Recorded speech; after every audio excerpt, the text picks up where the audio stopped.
I'm Bel Pabalati from San Carlos City Hospital, Negros Occidental, then regular employee din po. Actually, ako yun ang value yun na natin ni Sigworks yun.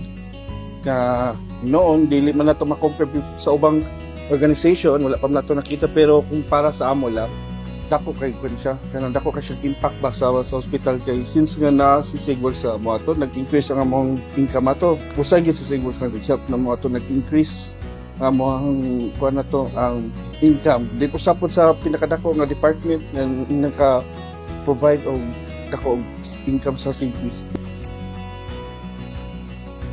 Manage na nimo ang time yun, anak before yun nga need yun nimo dot yun. Kaya naman yun juice, then kung na-juice yun, nagkapas ka sa oras, so need yun mo i-sacrifice mong time. Nanam ko dirata ng information. No need namin mag-dig up sa ubang system, nadala ba, integrated na ba? Until dira na sa pag-process na mo sa claims. Pas-pas, so efficient for sa time na mo. Then, usapod, labi na ma-add-on na itong nga paperless. Dako ginag-advantage yun na mo. Yung first guro ng hospital sa Negros, then nag-adapt ng yung mga communication, importante yun.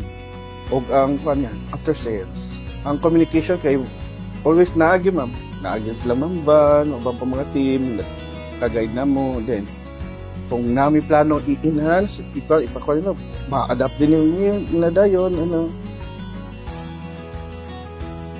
taas pag yun ang panamang, mga plano yun sa hospital, ba nga, maka-work ka ba namang week, Sigworks, dagang pang projects nga dili lang every day go enhance so through sa Sigworks dagan sila nga gipang propose nga mga ideas like digitalization napag yung mga upgrades so dira ako kay nag-help sa city sa hospital para mas mo increase pag mo ang services sa community. Grateful lang po sa Sigworks. Thank you, Dai. Sa Sigworks, labi na sa leadership ni Sir Bong, sa ubang pang mga team. Okay, ako mo dating din kayo, tunan.